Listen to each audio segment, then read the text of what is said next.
enjoy your Zoa. No applause? You're all fired.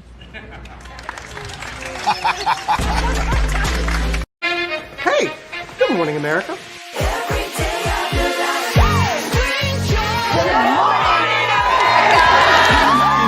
Good morning, America. Good morning, America. Good morning, America. Money! Are you ready? They are ready. Covering the biggest events in the country right now. There's a lot going on here this morning. It's always a good time. That's what the show's about. That's good. Really good. Very good. Coming in hot, Jimmy, coming in hot. It's far from elementary. Oh. Good morning, America. I'm not going to try to strut like Michael or anything. I have known George a long, long time. Have you ever gotten him to dance? Look at that face. You don't just see it, you feel it. I'm in.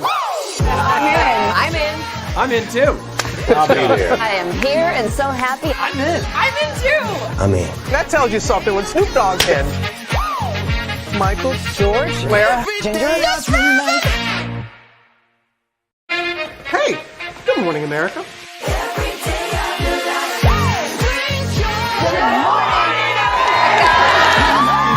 Good morning, America. Good morning, America. Good morning, America.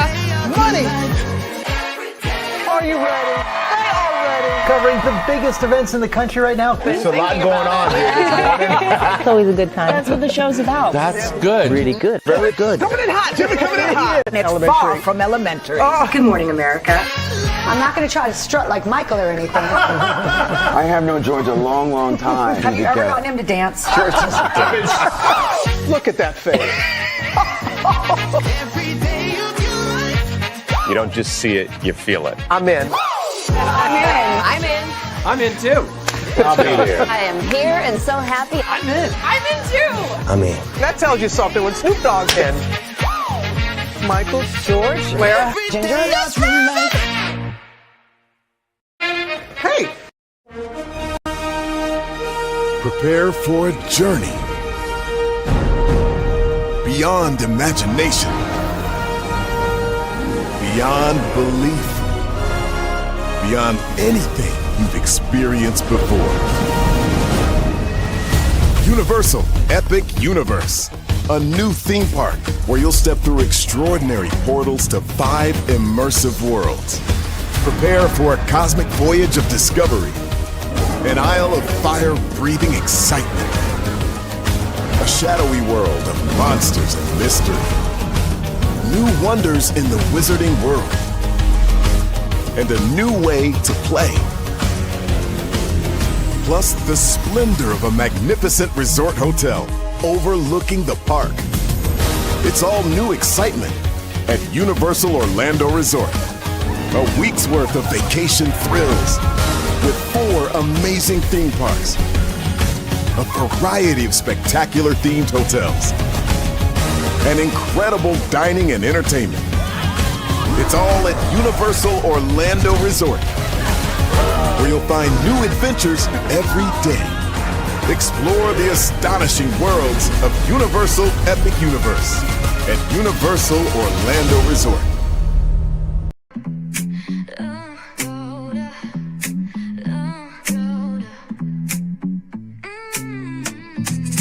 Lights go low, the city goes high. Stories untold under moonlit skies. Brave lonely, got the vibe, got the flow for the culture. Yeah, you already know. Turn it up, lean back, feel the breeze. Late night truths drifting through the trees. It's for the culture, by the culture. Brave Lee's got the soul to show ya. Breaking it down, lifting it higher. Feel the rhythm, spark the fire. Headlights.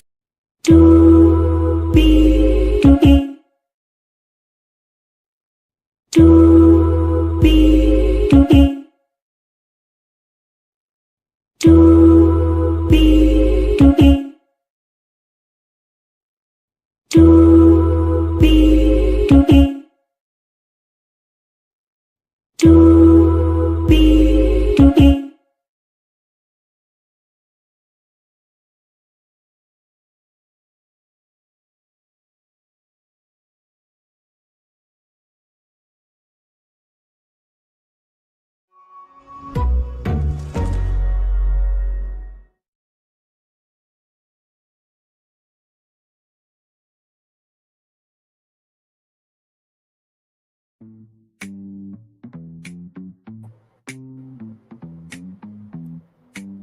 hello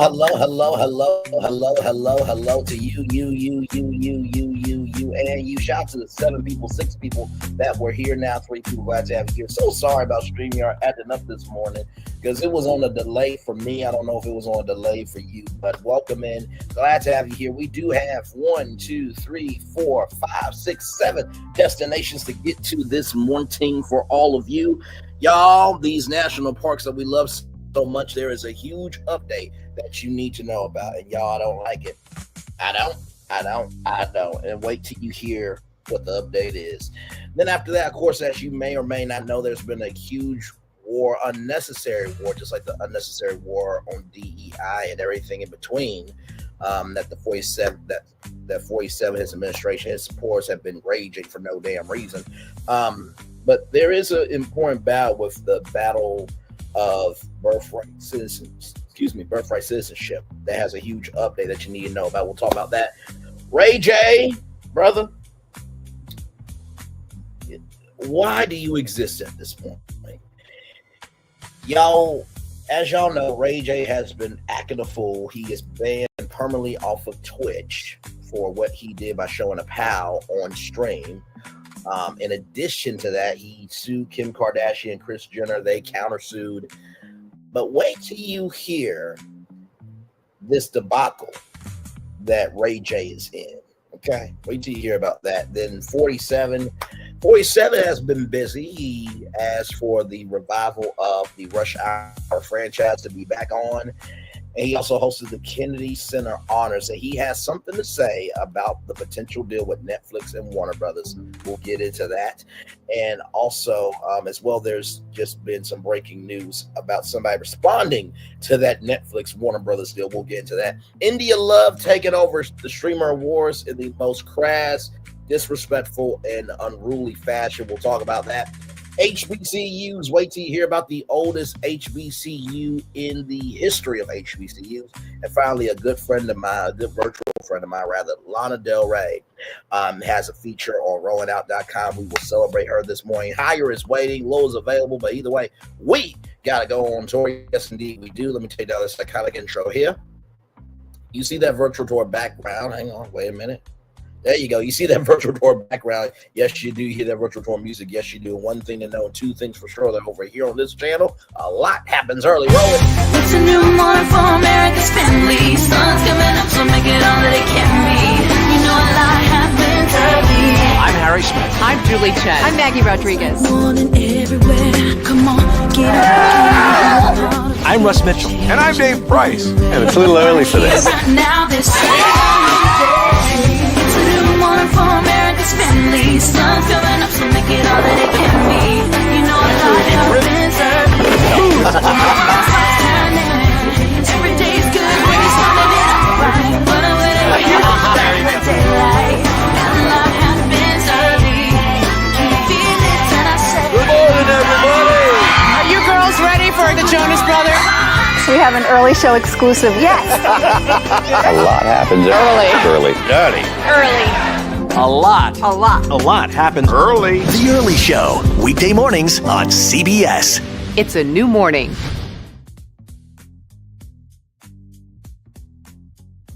Yes, it is a new morning. Julie Chen, Moon Vez, and Russ Mitchell, Dave Price, Harry Smith, and Maggie Rodriguez. A lot on this channel right here. Happens early. Good morning, everybody. Hopefully all is well with all of you. Glad to have you in the building. Let's get to the getting and doing what we do, because we do have 7 destinations for you all this morning. Here we go. We want to get started with this story from blackenterprise.com. And y'all, this is real. Okay, so my Lord Jesus. Here we go from blackenterprise.com. U.S. national parks remove MLK Day and Juneteenth from free entry list. Let me zoom in on that. Okay, here we go. U.S. national parks remove MLK Day and Juneteenth from free entry list. U.S. national parks remove MLK Day and Juneteenth from free entry list, replacing them with 47's birthday. Are you serious? Are you serious? Are you fucking serious, bro. That's like me going to Dave & Buster's and being like, you know what? Hey, listen, can we make August 10th a holiday for Dave & Buster's and everybody gets, half off games and half off food from 12 a.m. August 10th all the way to 12 a.m. August 11th? Or if it was my birthday weekend, are we really going to make Brainley's birthday weekend a thing at Dave & Buster's? Or we're going to make Brainley's birthday weekend at Dave & Buster's? Are you kidding me? Dave & Buster's, we can talk about that, okay? But that's neither here nor there. The important thing is you're getting rid of MLK Day,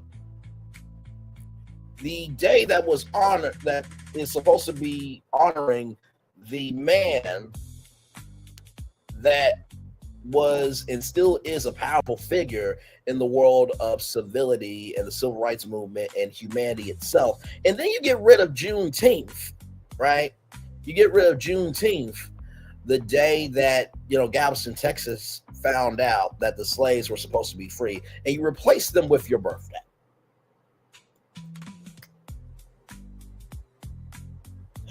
This is like the Harriet Tubman. I think Harriet Tubman's supposed to be like a dollar bill or something like that, or supposed to be on some currency of money. And 47 wants his face on it. Like, do y'all not think this is not normal? Let's roll on. The Park Service did not explain why it opted to remove two prominent holidays promoting civil rights and justice in America. During the Biden administration on Juneteenth and Martin Luther King Jr. Day, visitors could enter national parks for free, but now under President 47, the holiday celebrating the end of slavery and the life of the civil rights icon have been axed from these special days. CBS confirmed a day that will replace them, June 14th, Flag Day, and more nobly 47's birthday. The list of free admission days, excuse me, not free administration, but free. Let me flip it reverse and wind back. This is an administration that's running amok and free to be stupid. Now, with that being said, the list of free admission days include patriotic days already recognized across America, such as President's Day, Memorial Day, even Constitution Day. So wait a minute, people can get in on Constitution Day, but yet you're not respecting the First Amendment, but yet you're suing these media companies because your ass showcases the stupidity of how you move? Okay. All right. It also celebrates some birthdays, such as the establishment of the Park Service itself and the president who founded, Theodore Roosevelt. My Lord Jesus. No other president's birthday currently stands as a free entry day.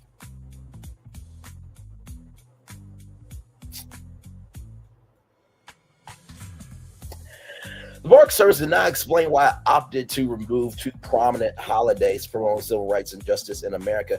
However, the news shocked many in the Black community, particularly MLK has become a day of service. Many volunteers use a free entry opportunity to help clean the parks. Not only does it recognize an American hero, but it's also a day when people go into the parks to clean them up, shared Kristen Briegel, a spokesperson for the National Parks Conservation Association, to ABC7. Martin Luther King Jr. deserves a day of recognition. For some reason, Black history has been repeatedly targeted by this administration and it shouldn't be.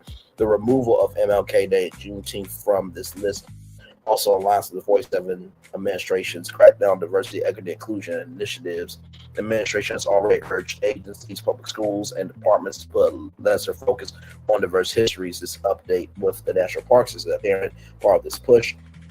The news also adds to the growing controversy surrounding the national parks as it previously announced price increases for visitors not identified as American citizens or permanent residents. Even on these free entry days, foreign visitors will have to pay entry fees and other non-resident fees. So, wait a minute, are you basically trying to bring back the polling tax?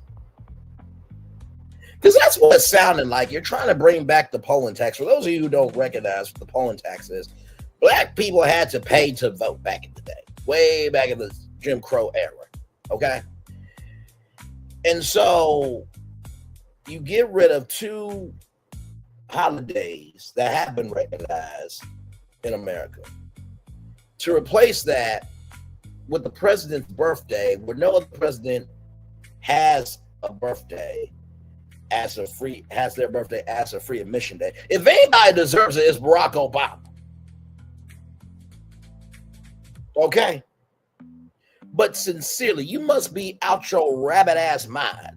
And then you're going to charge interest fees and other non-resident fees to foreign visitors. Bruh. Watch it. Once again, everybody else in America voted for this dumb fucking his administration. Okay? Now, guess what? To all of the parents that voted for this dumb fuck, if your kids don't want to go to the national park on Juneteenth Day, they're like, nope, in order to stand with my black friends, I'm not going. Today is MLK Day. I'm not going to the park with you. And your kids want to do that, you should let them have at it. You're going to replace MLK Day and Juneteenth with your fucking damn birthday. You're going to be 81 years old with a UFC fight at the White House. And you hosted the Kennedy Center Honors and asking for rush hour to come back. But yet, we got people losing housing. We got, businesses that can't get venture capital. We got food banks having to do more than they need to. And I'm not saying that to be, mean or anything. But food banks, they're on a budget as well. Then you're going after institutions by not giving them the money that they've been approved for. Like, what is wrong with you? Chill, let's roll on. I can't. I can't do it. Speaking of things I can't do. From BlackEnterprise.com once again. Supreme Court to weigh in on 47's bid to end birthright citizenship. The government contends that the citizenship clause of the 14th Amendment was intended to grant citizenship to free slaves and their descendants, not to children of illegal immigrants or temporary visitors. The U.S. Supreme Court will decide whether President 47 can legally restrict birthright citizenship, taking up a contentious issue that could reshape American immigration law. The justices announced on December 5th that they will hear arguments most likely in April, with a decision expected by the end of June. 47 signed an executive order on his first day in office in January, declaring that children born in the United States to undocumented immigrants or foreigners or temporary visas will no longer automatically receive citizenship. The administration framed the policy as a measure to curb illegal immigration and birth tourism. Birth tourism? So you mean to tell me that there are people that come over to the United States just to get in and create babies? That's a tourism industry?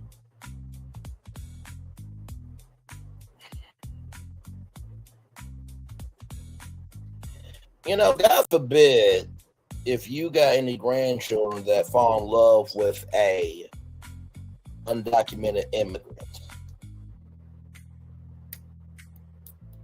or a foreigner, and that's your grandchild. Just like Caroline Leavitt's godson's mother, who's the immigrant that went through it. Okay, she got detained by ICE. See, it's happening at y'all doorstep, but y'all not having the same fucking energy about it. Going on. That made no damn sense. Birth tourism, what the hell? Which pregnant women travel to the U.S. to secure U.S. citizenship for their children, Politico reports.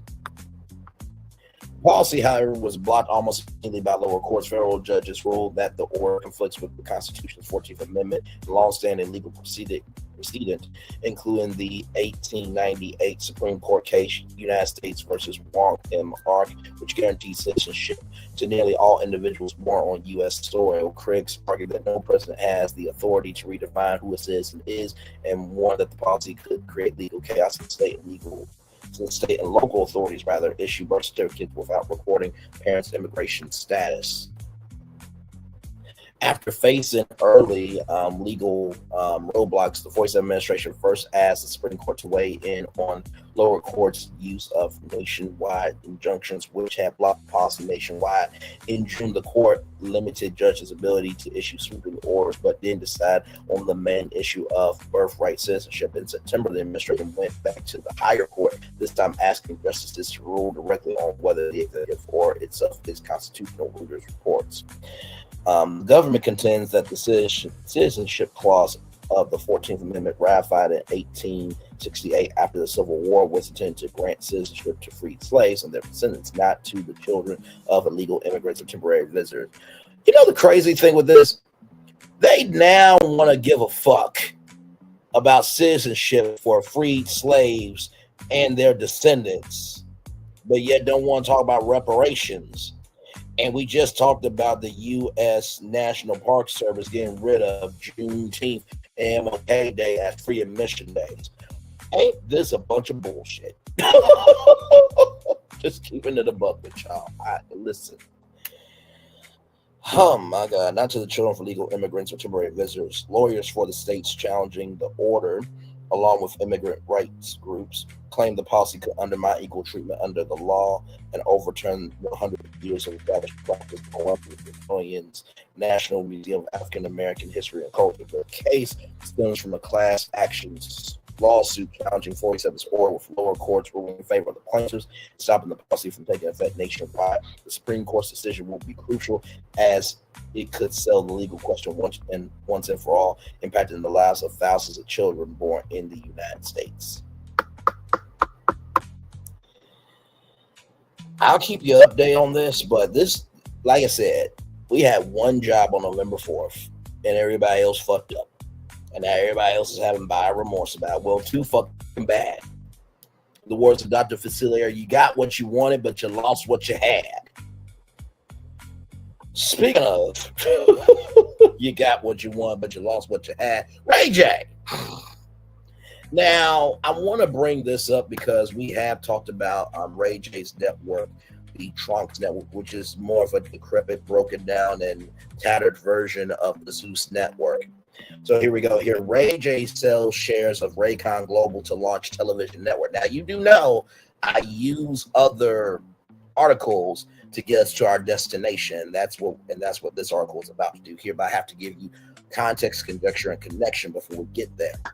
Raeh J has made a surprising business decision by selling his complete portfolio of Raycon Global shares to launch a television platform.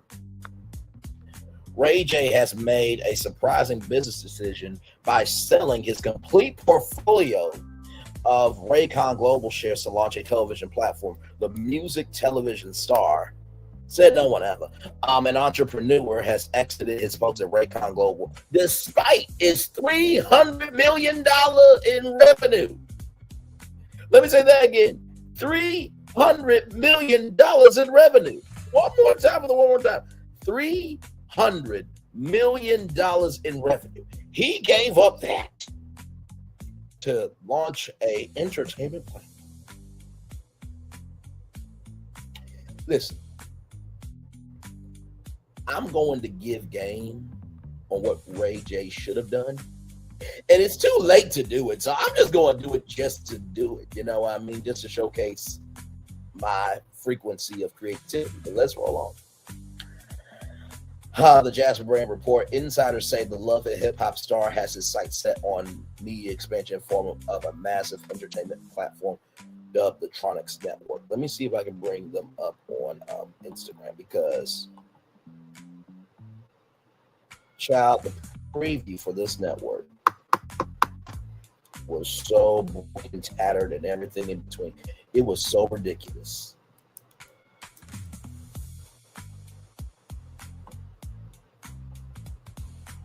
Okay, it's at 98,100 followers. Okay, that's pretty big. I'll give them that. But like I said, I don't think anybody has really. I don't think there's been anybody that really has watched anything. So here it is. Here, y'all. Here's the network here. So you got the House of Blueface going on Safari, the Girls Club. Let me zoom in here. SE Hustle. Then you have inside the network the Conjure family. I think that's the family that they deal with in witches and everything else. The Final Combo. Who's Gatsby Randolph? Gatsby Randolph looks like I actually don't know who he is, but it looks like somebody that's been around in Hollywood before. Of course, Sukiana, and then you see right there Cook Off with by Princess Love there. So there are some shows, but I wanted to show you guys.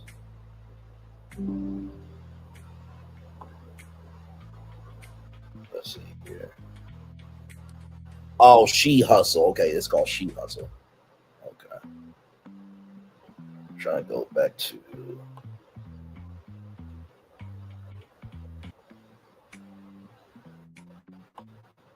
There was a preview of the network.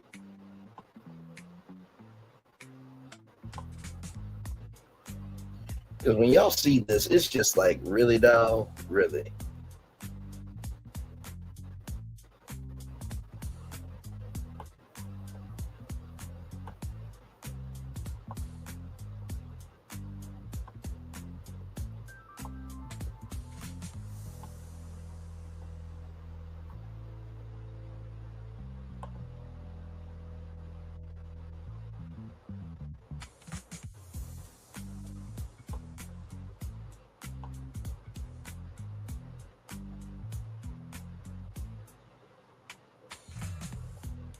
Hang on, y'all. Give me a moment.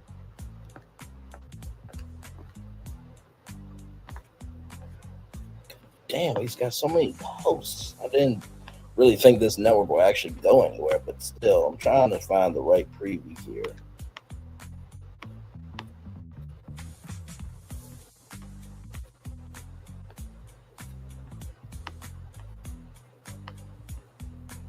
Hang on, let me see if I can cut through the bullshit. Give me a moment, y'all.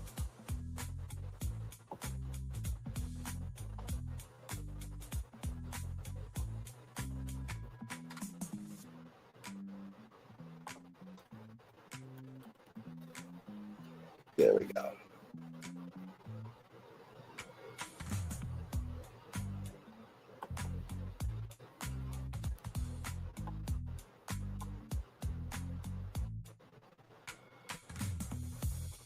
I think this might be it. Let me see.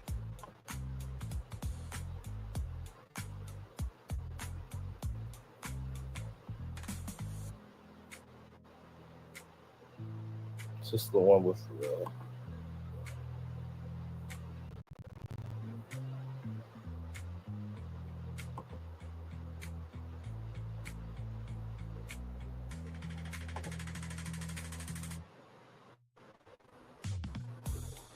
Sorry, y'all. Okay, let me go to oldest videos. Oldest.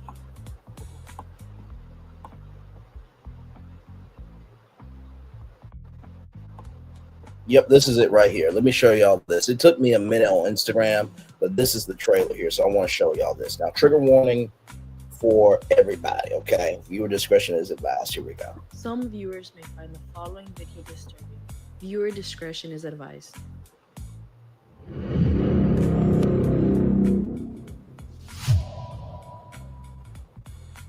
Let me talk, because I screenshot everything. Go through a divorce and all legally separated, so it's a tough question to answer. I don't care about filing for divorce, but I'm not a weak bitch. Stunner won't pull up to what? I'm here, bitch. Nobody's coming downstairs. I'm at their building. Where you at, bitch? What you're not about to do is fight every fucking 5 minutes. I've been through enough toxic shit. So cheers to that. Sneaky, get the fuck out. Call time is at 11 o'clock. It's not at fucking whenever you want to show up. Don't fucking come here. Relax. Security. Somebody strong, help. Where's security? I'm fucking all this shit up. Yeah. Yeah, I'm mad now. Yeah. Who gonna fuck man sign to nobody? Everybody already knows. Nigga, put it in the fucking mouth. These chickens are your body. Bitch, away from nobody chicken. I like to scrap like any bitch see me like it's up. Got no food. Yeah. I'ma beat a bitch up.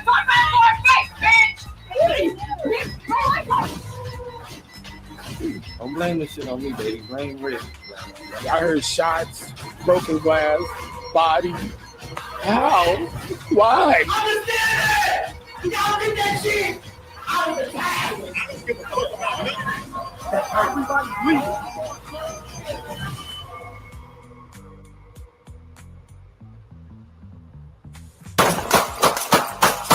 Yeah.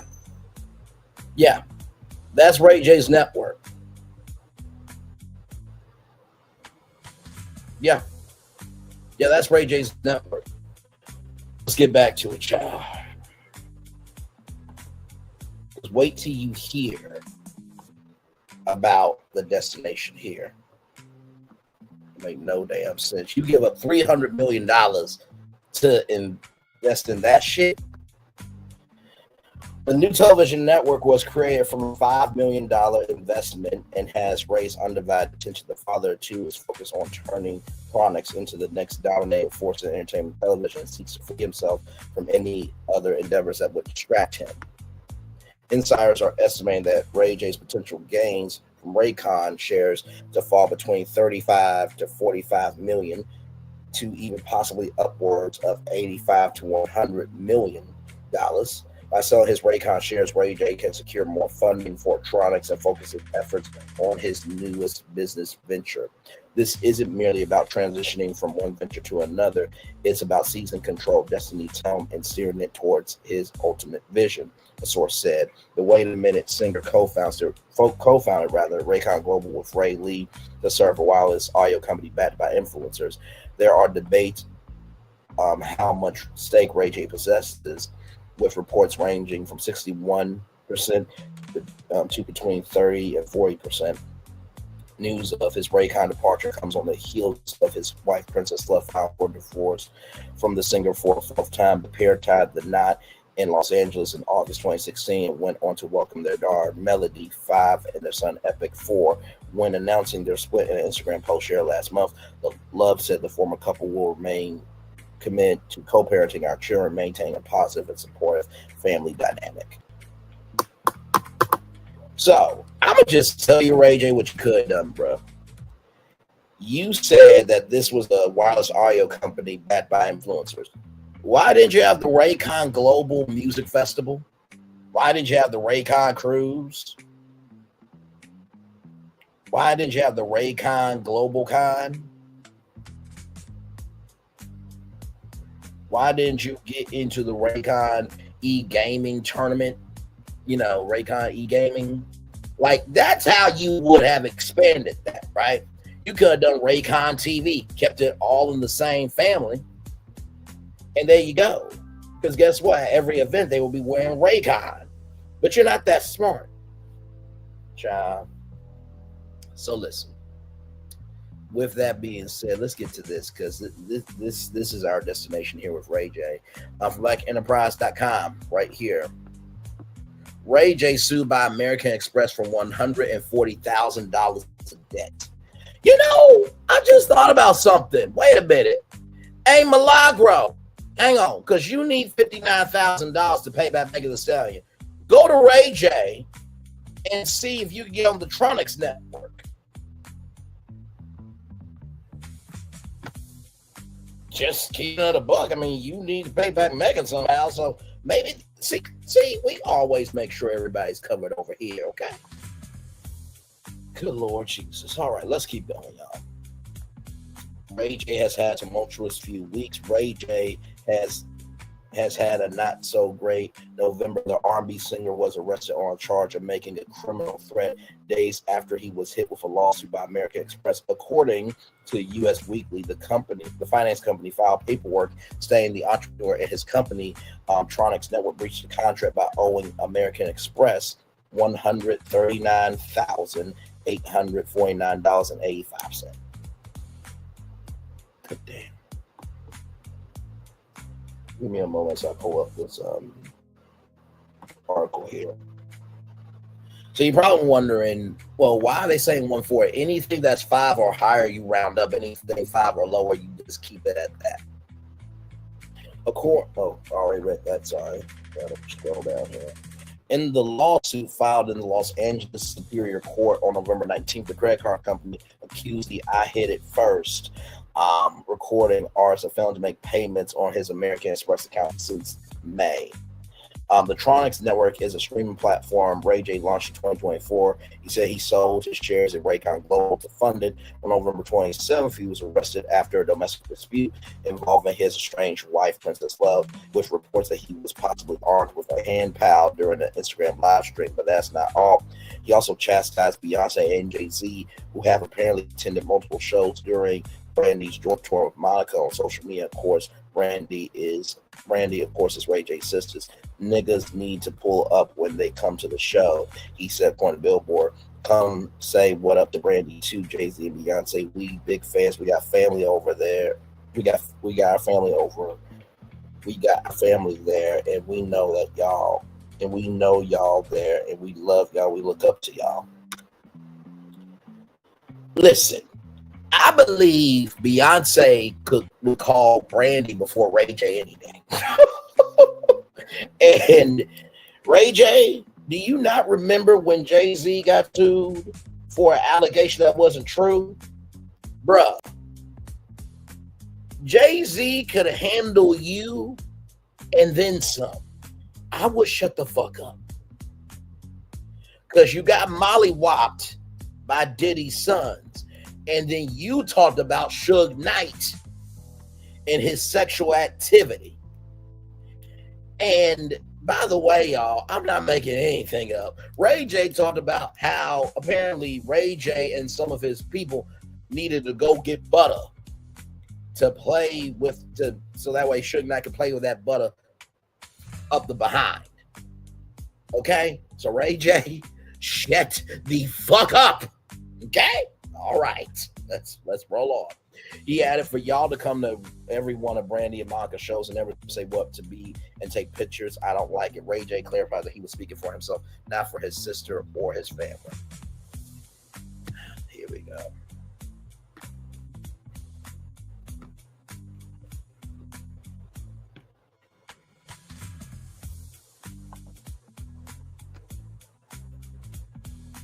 I don't know why it's not playing. Yo, at the end of the day, Jay-Z and Beyonce, like honestly, bro, like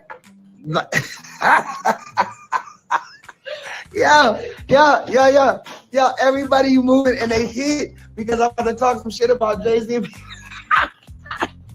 because they know the power of Jay-Z and Beyonce. Beyonce, everybody ran into the other room. They like Ray J crashed it out. No, I'm just saying, like, niggas need to pull up, like, when they come to the show, come say what's up to Brandy too, Jay-Z and Beyonce. That's it, like, because, like, we big fans. We got our family in there, our cousins, and we know y'all there, and we love y'all, and we look up to y'all. For y'all to come to every one of Brandy and Monica shows and never say what's up to B, and take all the pictures and all that. I mean, it just, I don't like it. And I love you, Jay, and I love you, B. Please. Like, you guys are the biggest 2 stars in the world. So we know you there. Just, you know, y'all by Brandy home. Just say what's up, B. Have a good show. I mean, she don't care. She never told me about this, and I am crashing out on this one. This is crazy. But as a brother and a fan of Jay-Z and Beyonce, like we want to take some pictures with y'all too, and we want to say hi, and we want to be inspired by the inspirational words that you guys are going to give us. Jay-Z and Beyonce, please, and I know Brandy and Ryan are going to hate this, but please pull up and say what's up to B. And if y'all there, there's y'all 6 or 7 times being at the Brandy Monica tour, and Monica Randy's when y'all ain't said what's up to B at all. I just don't think that that's okay. I love you guys. No, come on, Jay, come on, B. Let's do the right thing, all right? I love you.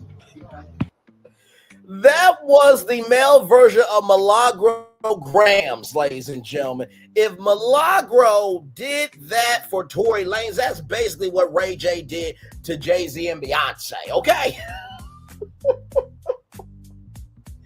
And honestly, to tell you the truth, I think I saw something about why, Beyonce doesn't like Brandy, because apparently there was like a reality show or something to that degree, and that Brandy said that Kelly Rowland was too black, which honestly, to tell you the truth, Ray J, Kelly Rowland, Beyonce, and Brandy are bigger than your whole existence, bro. And I am sure that those two women will have a grown, mature, and a very weighted conversation about what they need to be responsible for, but that's not your responsibility. Okay? And you can't even claim being a brother on this one. Okay? I cannot. My Lord. You know, I keep thinking of that quote that's, you know, do you feel like God stays in heaven because he's in fear of what he's created from a TV show? But sometimes I wonder about that question though.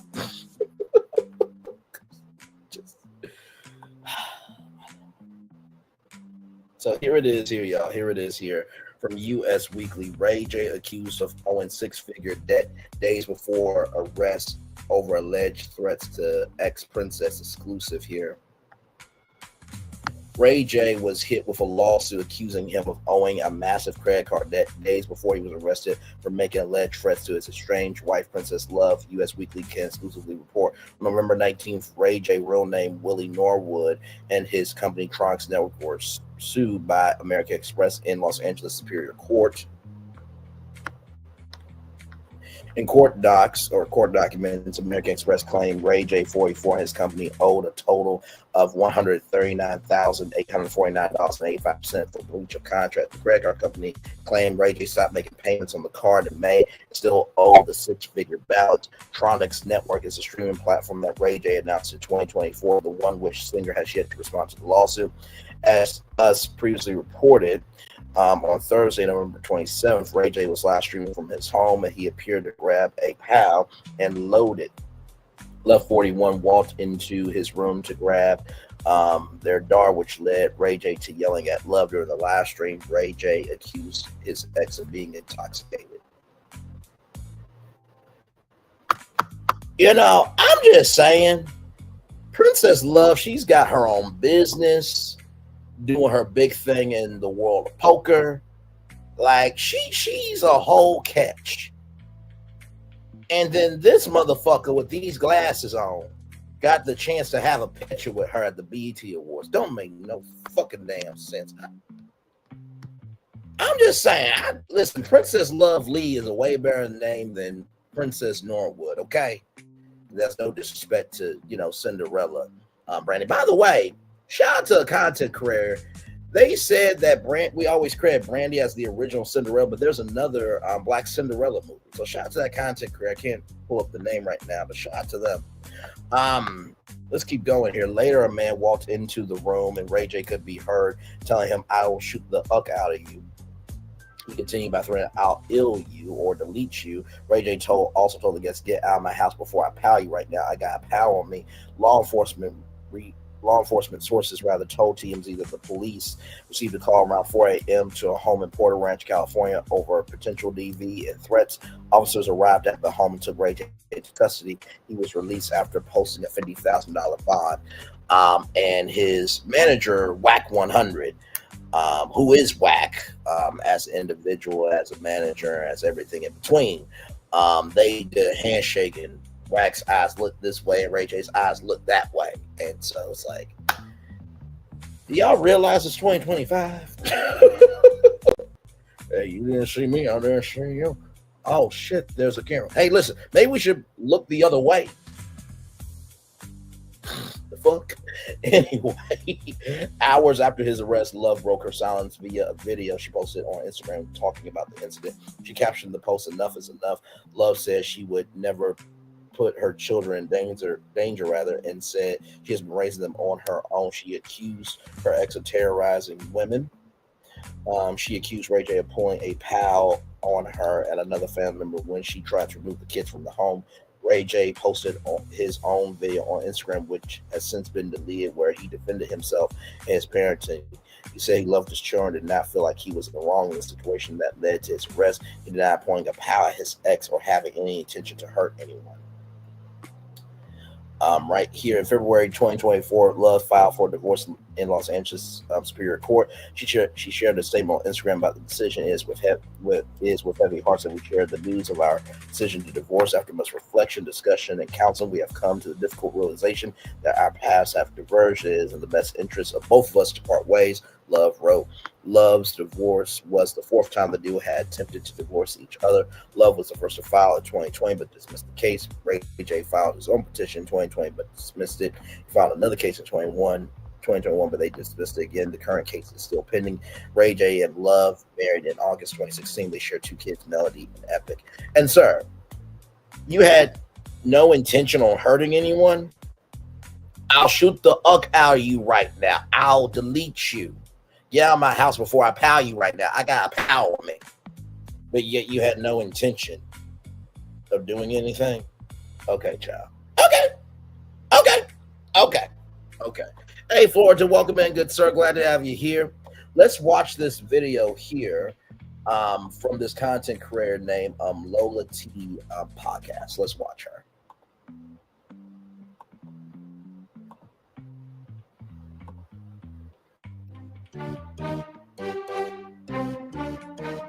Welcome to Lola Lee T Podcast. Hey everyone, how are you guys doing? Welcome to my channel. So, what is going on with the Tronics Network? Oh, here we go. Welcome to Lola Lee T Podcast. Hey everyone, how are you guys doing? Welcome to my channel. I was trying to get that other video up. Here we go. Welcome to Lola Lee T Podcast. Hey everyone, how are you guys doing? Welcome to my channel. So, what is going on with the Tronics Network? So, their official blog page has changed from the Tronics Network, which was focused on the Tronics Network news, to a Zeus page virtually overnight. I actually woke up to this. Damn. So this T page is very tight-lipped right now. They're not saying what's going on. And sources are telling me that there is trouble behind the scenes. And these sources have been telling me this for a while now. So if you remember, the claims started back with Stunna Girl when she made the claims back in May 25, 2024. She said, you pay for blanks all day, but won't pay your team. You're a professional, John. And Stunna Girl was talking about Ray J here. That was not. Wait a minute. You pay for hoes all day, but you won't pay your team. You're a professional, John. You were just gassing Sukiyana saying that you had her sign NDA after you got some cat. Bitches can't be on your network lest they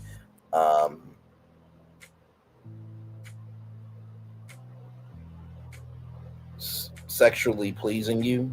You're the biggest creep of them all. Oh my God! Now, for those of you who don't know, Stunna Girls was a show on the Tronics Network. I had no idea about Lola Lee T Podcast. From one lead to another. Much love to you. But let's keep going. Wow. Not a mistake. There's no alleged here, but I'm going to say it. She was talking about allegedly Ray J. She said you was just gassing Suki, saying you had her sign an NDA after you got some of that kitty cat. Blanks can't be on our network lest they blankety blanking you. You're the biggest creep of them all. So she was basically saying here that Ray J is like the other guy on the other network. And in this message from the same date, she said, you are a grown man trolling me every day. I ignore you. You try to link with every op now. You posting videos about me on your page. Get a life. That blank, you blanking, getting to your head. And then in this message, she said, stop speaking on me. You're nothing but a Hollywood kid who's having a midlife crisis at 50, faking a gangster image. Once you couldn't pay us for clout and my husband for protection anymore, you started trying to be him. You even tattooed your face like his. Laughing my A off. Bye. Wow. So notice the part about her saying couldn't pay us. Couldn't pay us. So could that be the reason why Ray J and Stunna Girl, why their partnership ended? Could it be that Ray I feel like this not being able to pay them may go back to the lawsuit that American Express put on Ray J, because to be $140,000 worth of debt, this might have something to do with it. Let's keep going here. Jay couldn't pay them anymore. Could that mean that there could have been maybe a money issue? The streets are talking. And sadly, I'm hearing that some of Stunna Girl's claims in these posts here might sadly be true. And in my humble opinion, I feel that not paying people is not okay. But again, I gotta say allegedly, that is what is being said allegedly. And if y'all recall, one of the first shows that was pulled from the Tronics Network was Moniece Slaughter's show, Love After Hip Hop. Moniece found out at the same time as everyone else that her show was pulled via social media. And she went on social media to vent her frustration at the way Ray J treated her, dealt with the situation. Apparently, it was pulled for reasons he could not explain. She made some claims that she wasn't paid and that she was working. What do you mean that the show was pulled beyond what Ray J could explain? Not to Lower Lee, shout out to Lower Lee, but I'm just a little confused here, because if you gave up your shares to invest $5 million into a media platform or entertainment media platform or network, aren't you the proprietor? Or at least you have a majority stake to approve who's on, who's not. So something, the Kool-Aid ain't sweet here. Working in good faith. So I just got word via social media that Ray has decided to pull Love After Hip Hop from Tronics because he wants to, and I quote, make sure that everything on Tronics. Wait, what show? So I just got word via social media that Ray has decided to pull Love After Hip Hop from Tronics. Oh, Love After Hip Hop. Okay. So I'm going to tell you why that probably happened. With the show Love and Hip Hop, right? From Mona Scott Young. That's her property. So Love After Hip Hop, right, would probably be, and really would be, Mona Scott Young's property. So that's probably why. In addition to that, you can do variations, right? So there's Growing Up Hip Hop. That was on WeTV, one of the biggest shows on WeTV in a long time. But that was different than Love and Hip Hop. But let's keep going.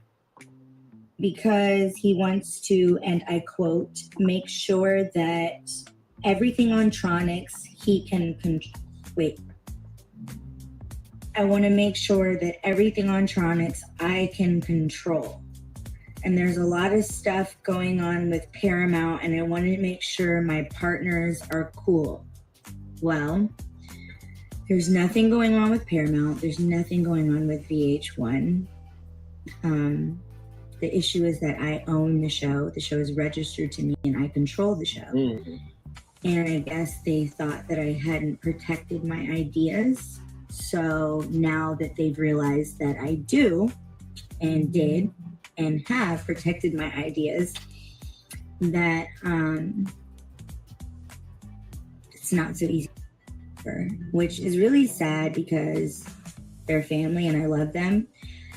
And so let's see if they pull the show. If not, it doesn't matter. I have another home for the show. And it's really nothing more than the fact that they didn't think that I had protected the idea, and I did across all 50 states. In the TV and film space, and the merchandise space, and the trademark and logo space, and the LLC space, and then registered everything to my parent corporation. But it's like, who wouldn't do that? You know what I mean? My own production team has been paid. I am the only one that has not been paid. I'm the only one that's been working in good faith. I love y'all again. I know we had a show that we was producing called Love After Hip Hop. I had to pull the show down for other reasons that I can't explain. But right now, I had to pull the show. It's a lot of big popping with Love and Hip Hop. It's a lot of popping with Paramount Plus. And I want to make sure that my partners are 100. And everything that I do on Tronics, I control. And I want to make sure everybody's happy and that nothing is getting out of hand or out of my control. So I have to pull it down, restart. Thank y'all for watching the show on Love After Hip Hop. Thank you, Moniece. But right now we got to pull it down. And I'm about to put up 2. That's going to be crazier. I love that show. Love the podcast. That's what it was. It's a visual podcast, but that's on hold. But according to the then Tronics Network HQ T page, which is now called the Zeus Network. And remember now, at that time, that T page was the official page of the Tronics Network. At that time, they showed leaked payments to Moniece. But let's have a look at these payments because she's obviously owed more than what is being shown here. For example, this $50, what is that for a tip? What about this $10? What is that? And this $2,000, that is a nice amount, but not for a payment for her show. That is no way. And $800 maybe for hair, the $400 maybe for her nails. So all in all, the amounts didn't really show what the payments were for. We really don't know what these payments were for, and we still don't know if she was paid. And one of the most anticipated shows, the Girls Club, well, I would have loved to see all of the ladies gathered for a premiere, but that didn't happen. Some of their breakout stars are not getting the promotion they deserve, in my humble opinion. So there definitely seems to be something going on behind the scenes for Tronics. But I am hearing that it is pretty chaotic behind the scenes for Tronics, allegedly. And I was really, really excited for this new network. I'm actually excited for all of the new networks that are coming up because I am not one to stop anyone's bag. But like I said, what I'm hearing is not good. But hopefully they will get it together. So definitely let me know your thoughts. Thank you guys very much for watching. Don't forget to like, share, and subscribe. If you got any hot tea, message me on Instagram. I love you guys. Bye. So I'm going to subscribe to her. Like I said, never heard Lola before today. But shout out to her for getting this tea about the Tronics Network. Listen, I'm never going to, like I said in my description box this morning, I am never going to down a black, white, Asian, Hispanic, Italian, whatever type of person who is doing the right thing, moving in the right fashion, and they have done the work, right? I'm never going to down that, and they are receiving the blessings that they have worked so hard for. Never will down that. Because guess what? If I'm down their success, I'm downing my own potential success. In the same token, y'all saw the Tronics preview, right? So, the Tronics Network preview. So, by that point, it's just like, no, we're not doing this shit. Now, there is one more video here, and then we will roll on here. So, right here, more Tronics Network drama leak messages show Shanice Slaughter was paid. Here we go. Welcome to Lola Lee T Podcast. Hey everyone, how you guys doing? Welcome to my channel. So there have been some receipts leaked regarding Moniece Slaughter saying she wasn't paid by the Tronics Network. But first, here's the backstory. Moniece Slaughter's show Love After Hip Hop was canceled from the Tronics Network for reasons Raeh J couldn't explain. I love y'all again. I know we had a show that we was producing called Love After Hip Hop. I had to pull the show down for other reasons that I can't explain. But right now, I had to pull the show. It's a lot of popping with Love and Hip Hop. It's a lot of popping with Paramount Plus. And Moniece found out her show was pulled via her social media, and she wasn't too happy about that. She then went on a social media event. My phone cut off earlier because my phone was like It overheated Yep. and it shut down. It And will then I was do that, for driving. real. Then I like had a Your phone million, trillion, overheats. bazillion business it will shut down. calls. So I just got word via social media that Raeh has decided to pull Love After Hip Hop from Tronics because he wants to, and I quote, make sure that everything on Tronics he can control. Wait. I want to make sure that everything on Tronics I can control. She said everyone has been paid except for her. And I know that everyone around me, including his staff, has been paid. My own production team has been paid. I am the only one that has not been paid. I'm the only one that's been working in good faith. And well, according to the Tronics Network's own T page, shout out to Tronics Network HQ. Feel free to go follow them on Instagram. Well, that T page showed the leaked payments to Moniece dating back to April the 13th, 2023. She showed receipts. The receipts that were shown showed receipts of cash apps totaling $4,070. And the amounts range anywhere from $10 to $2,000. But I'm going to play Judge Judy for a minute. Do you guys watch Judge Judy? I really miss Judge Judy. And Judge Judy would have said which amounts are for her, which amounts are for her show Love After Hip Hop, which amounts are for coffee. We need the breakdown of the payments. What is the breakdown of the payments? But anyway, let's have a look at some of these comments. This person said, why are we seeing receipts of payments to your employee? Is this not confidential? And some other comments, I said she was lying and making herself a victim. She lied and came for Krishan. Sad work. What is this for? I thought she was lying because why would everyone else get paid but her? And that's a little strange. Why would everybody else get paid except for her? This person said, what are the payments for? And that's what I said. What are the payments for? These receipts don't really show what the payments are for, but because these are leaked payments, I'm assuming that these are payments towards her work on the show. And this person said, once being nosy as usual, nothing new. Okay. So there you have it, guys. What do you guys make of these leaked payments that Moniece received? What are your thoughts on the situation? Personally, I feel like this should be happening in the background. This should not be out on Front Street for the rest of us to see what is going on. This is private business, but I am a blogger and I'm going to talk about it. So definitely let me know your thoughts. Thank you guys so very much for watching. Don't forget to like, share, and subscribe. Bye. So I just found one more video, y'all. Like I said, sometimes when we're live, we find stuff while we're live. So this person here is a former employee.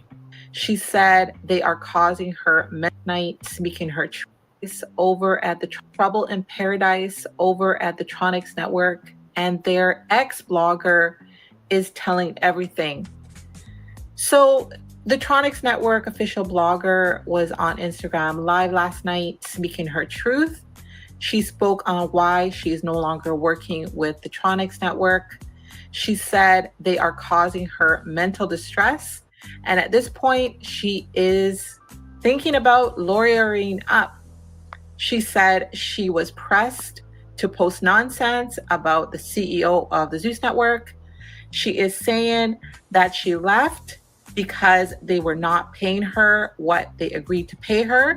So she quit. Something the Kool-Aid. She turned the official Tronics Network T page, which I believe is hers, into a Zeus page.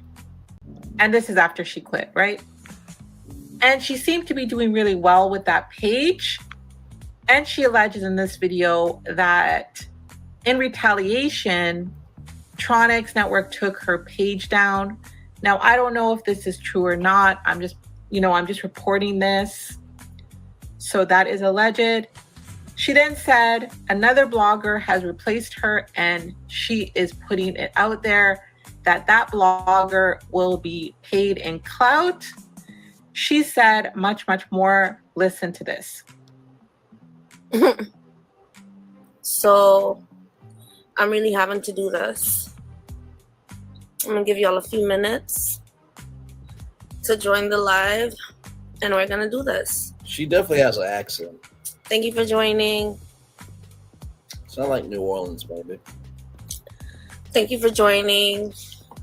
People to join. First, on this account, the account that she was doing this live from, she only had 6 people in that live. Oh, damn. So, yeah, she's basically saying that if she was doing her live from this account, she would have had a lot more people.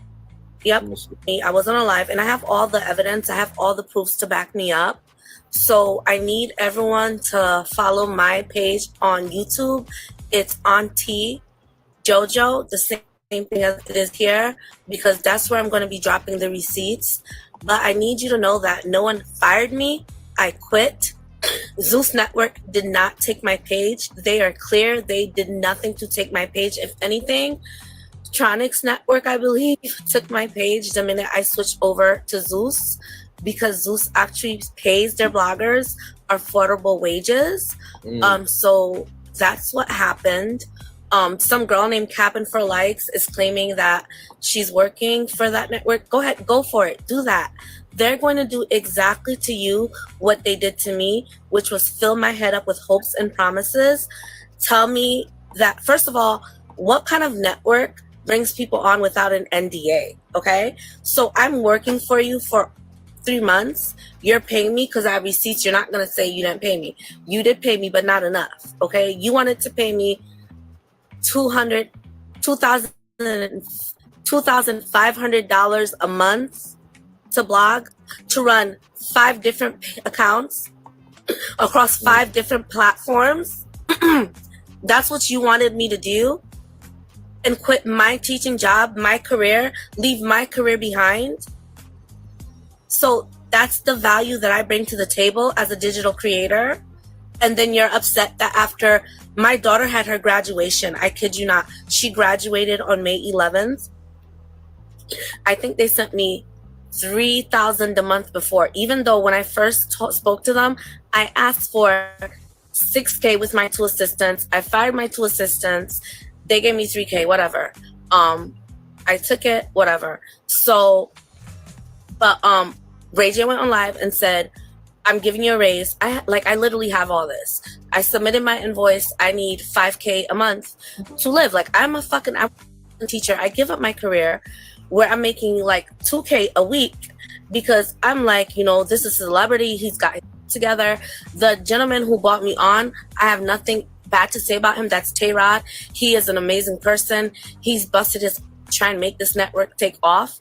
And it's people at the top who don't know what they're doing, and all they want to do as opposed to build up the network is destroy Zeus. That's all they want. There's so many lies. I have evidence of where they doctored a picture of Lemmy speaking to Sukiana and try to make it seem like Lemmy was attacking one of the girls. I have evidence. I have text messages, and I didn't sign an NDA. So before you send just like Cappin for Likes after me to start drama when I stayed out of the drama, before you send psycho just like that, my mic is on mute. If you can't hear me, please put an ear in the comments, because someone says my mic is mute. If you can hear, are you a teacher? Yes, I'm a certified special education teacher with a master's degree and TESOL, which is teaching English to second language learners. I speak 4 languages. I speak French, Creole, Spanish. So I'm an educated, you know what I mean? So I know my rights, and I know the law, and I know the talent and the skill that I bring to the table. I'm sorry, you're the only one who can't hear me because you're probably a troll. So I'm going to keep talking to people who can hear me. They're going to hear me, right? So I gave up my teaching career. I'm going to get to what did Cappin for Likes do. I gave up my teaching career on a promise, which is my fault. But since they were paying me initially, I assumed that that would continue. So whatever, people are blowing money here and there. You guys want to pay Hollywood Unlock in the Shade Room? You're not going to grow as a network without the engagement from organic engagement. Notice when I shut down my T page, no one's going to post to you. None of the big T pages are going to support your network because you lied to us. I'm not the only one. That is very true because honestly, to tell you the truth, I have not heard about Tronics since the launch. Okay, we put together a group page of it hasn't been Neighborhood Talk, the Jasmine brand, It's On Site, the Shade Room. No. And amazing freaking bloggers. They were made promises. I was yelled at in group chats because the network would tell us, go do this, go do that, and we do it, and then they wouldn't want to pay. Okay. So I'm just going to pause it right here. And I can't speak on the payment arrangement that this blogger had with the Tronics Network, but what she is saying about the group chat is true. There is no alleged here about that. I was actually invited to that group chat. And I do believe, yes, there was 10 bloggers in that group chat. And yes, promises were made, but nothing materialized. And so I'm going to skip ahead just a little bit so we can hear the rest of this blogger, and then we're going to head out with this, okay? All right. Right. Thank you. Even then, that's exactly what they did. They made me quit my job, then wanted to tell me after the fact that they didn't tell me to quit my job, or that when Ray J says something on live, he's just saying anything, don't pay any mind, da da da da. But at the end of the day, you're not paying me what I asked for. My rate is my rate. I had over 108K followers. 108K followers on that blog. I turned it to a Tronics page. By the end of it, I was down to 103K. Okay, so I was losing. Thank you. Maddie is verifying what I say is true because she was in a group chat. I don't want to put anyone's name in it because I don't want to involve no one in it. That's why I'm not saying who was there. Yeah.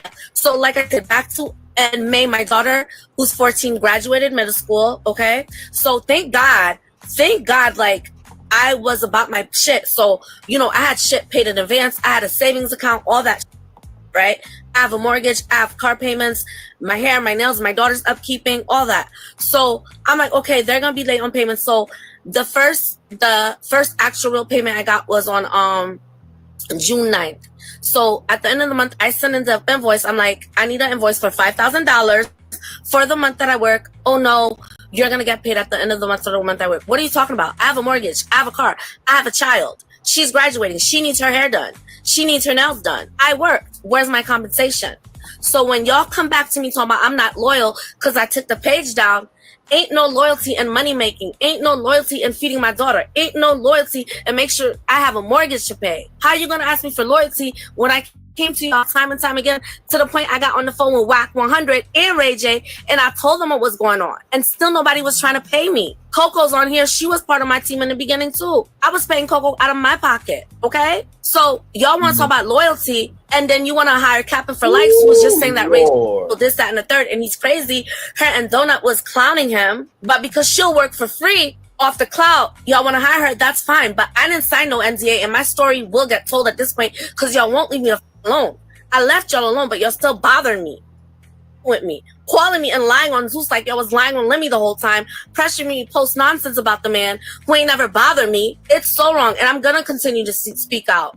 And I have evidence. Now y'all causing me emotional stress. Y'all are causing me fucking mental duress. Maybe I need to lawyer up at this point because y'all keep playing with me. Keep my name out your mouth, Tronics Network. Keep my name out your mouth. Because I know where all the skeletons are. And I never signed no NDA, so y'all don't want this. Okay? Keep my name out your mouth. Eric, stop calling me. Stop texting me. I got voice recordings. Keep my name out your mouth. Follow me on YouTube. I'm going to be posting receipts there. And this is not the first time that we have heard these claims. Child. If you guys will recall. Listen, something the Kool-Aid ain't sweet. Because like I said, I've never heard of this blogger, it's Auntie JoJo or Lola Lee T podcast before today.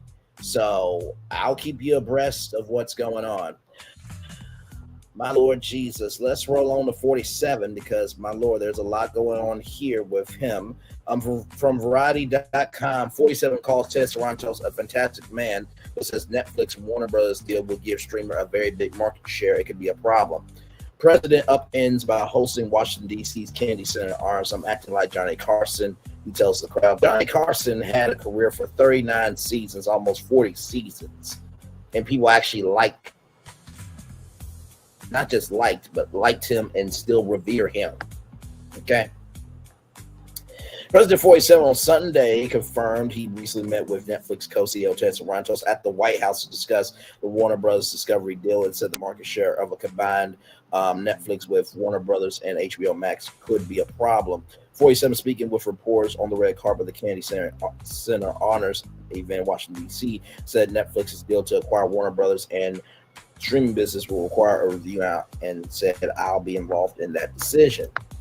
47 upended decades of tradition with his decision to host the Sunday's 47th Kennedy Honor Ceremony, where honors are Sylvester Stallone, KISS members Gene Simmons, Paul Stanley, Peter Criss, singer, actor Michael Crawford, country superstar George Strait, and disco diva Gloria Rayner. He told the crowd gathered for the most prestigious event on Washington's arts calendar that he didn't know why he decided to host.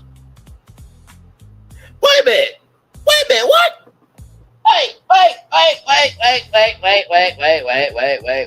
Wait a minute. Okay, listen. We've been doing Brainley's virtual tour live and moving with the brand Brainley's virtual tour for about 3 years now. And I know why I'm hosting the show, okay? I know why I created the brand, and I know why I'm making the movement that I'm making. So you mean to tell me after you raged a Mitch fit about the Kennedy Center Honors and this, that, and the third, and you wanted to replace the board and fire people, this, that, and the third, you mean to tell me that you don't even know why you decided to host it? You told the crowd that was there, that gathered for the event, that you didn't know why you wanted to host? Johnny Carson would never. I'm acting like Johnny Carson, 47 quipped as he spoke from behind a podium with the presidential seal, a first for the ceremony. I know you lie. He's still thinking he on NBC hosting The Apprentice, sir. Let's roll on.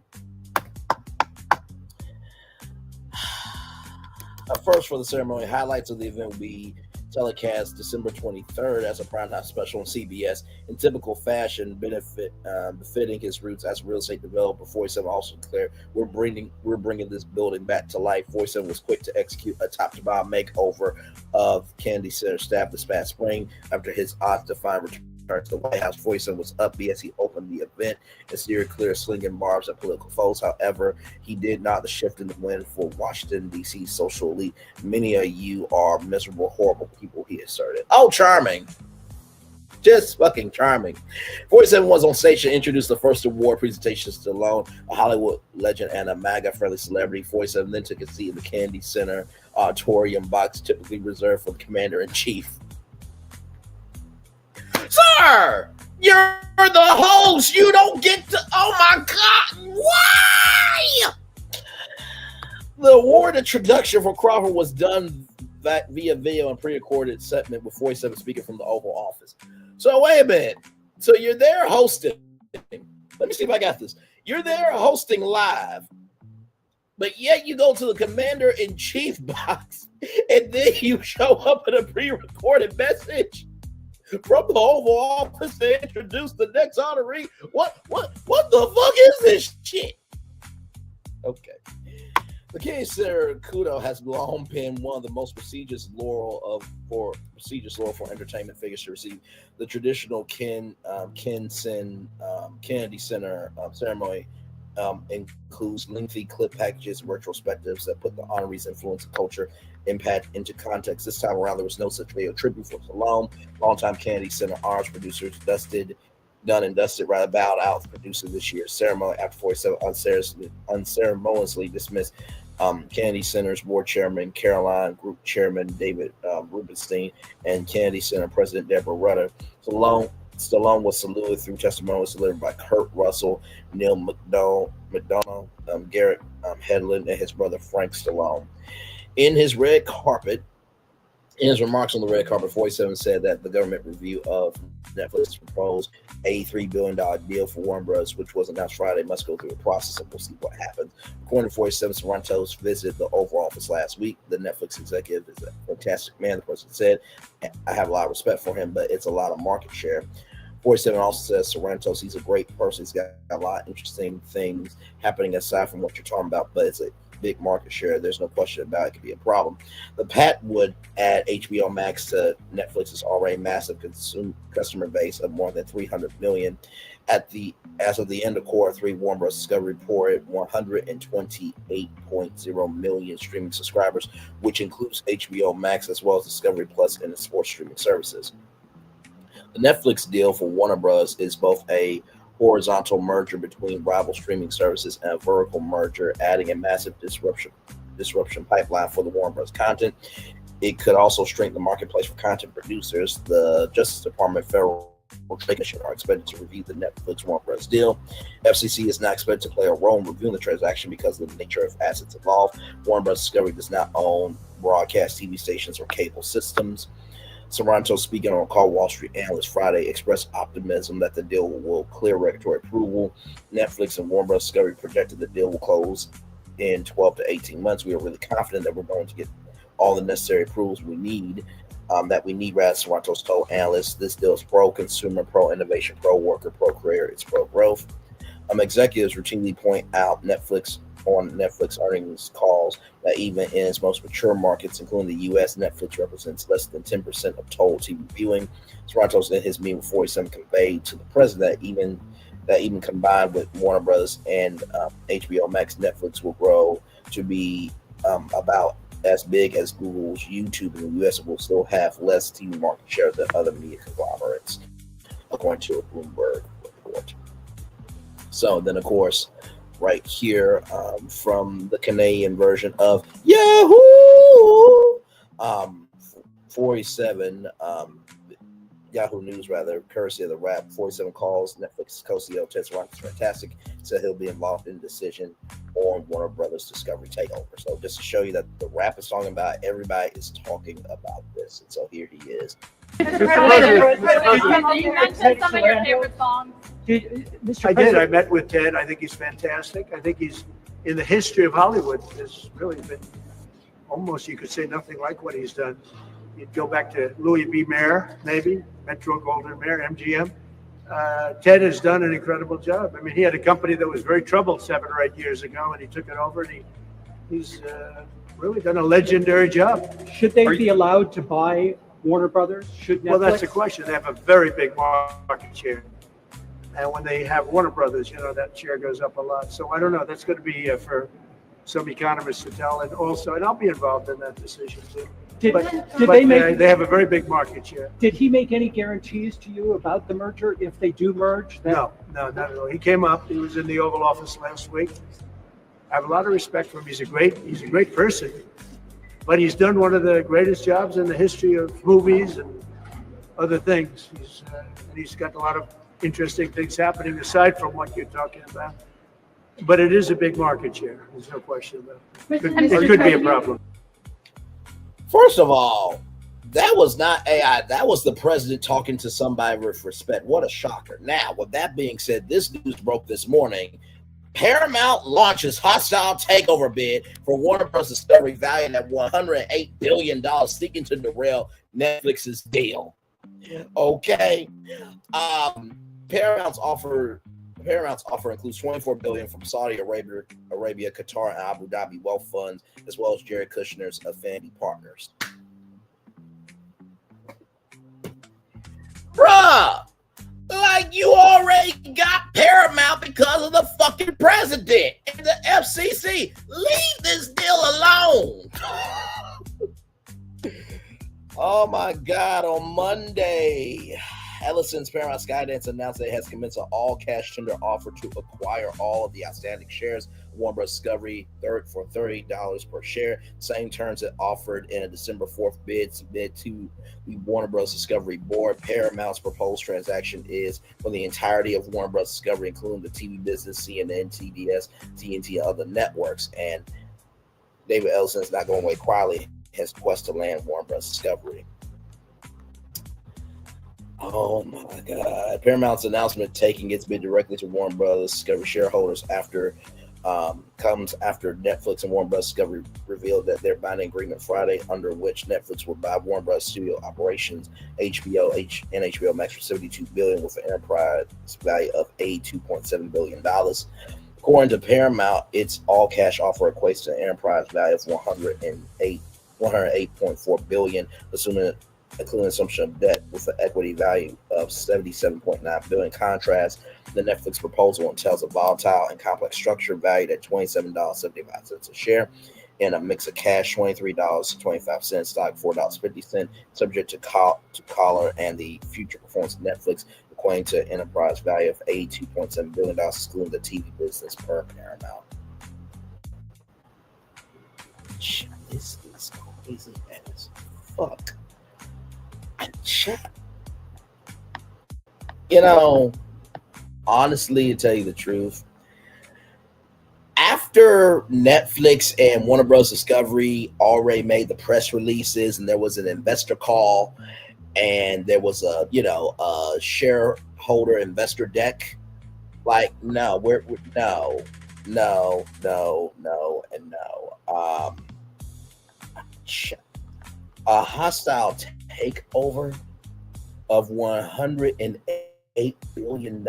You do realize that even though you took it to the shareholders, Ted Sarantos and the other brother from Netflix, because there's two CEOs at Netflix, and David Zaslav will still have to approve this $108 billion deal.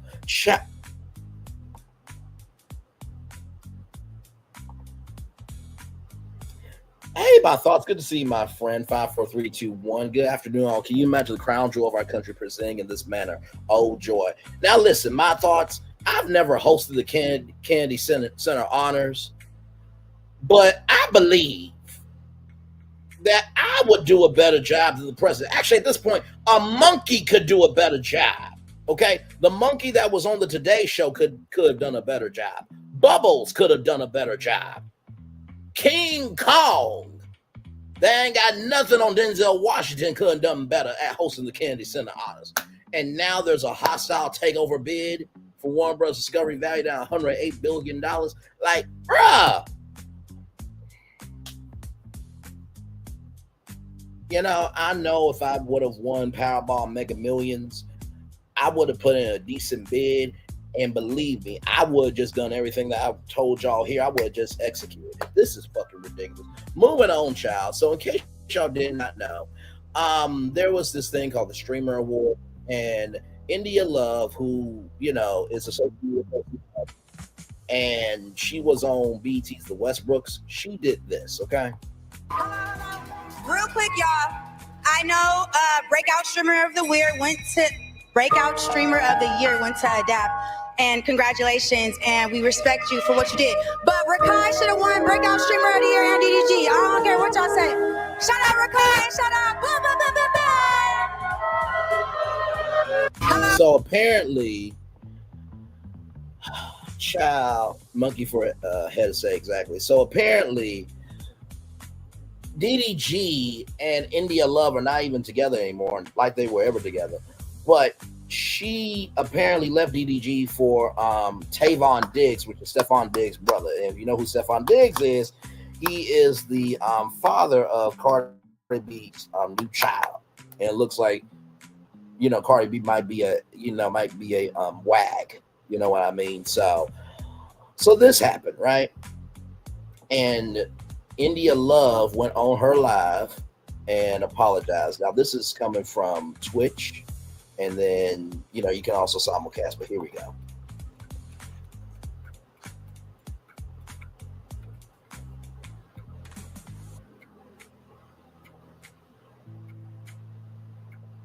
Okay, we're going to skip ahead. Girl, you see this?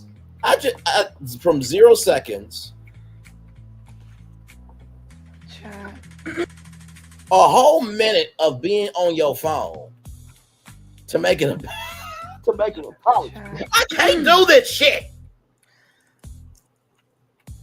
J Chad.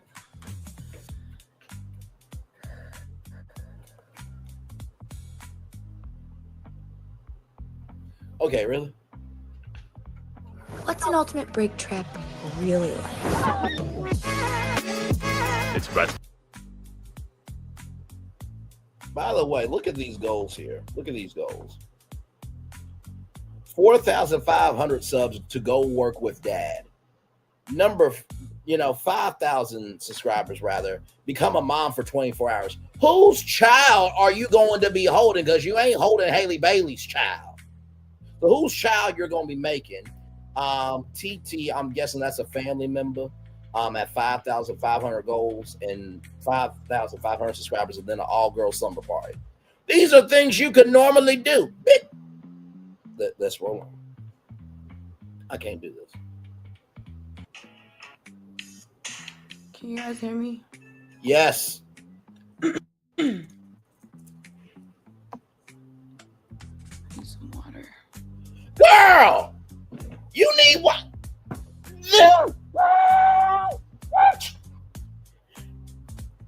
A minute to play on your phone. I need some water to make an apology. This is the woman that you associate yourself with, DDG. Well, I mean, listen, you did use her as a pawn to get back at Haley Bailey, and India Love had no problems with Haley Bailey, but she just wanted the clout. What the? Roll on. Okay, let's get past this wash shit. Okay, we're back. Okay, come on. Really?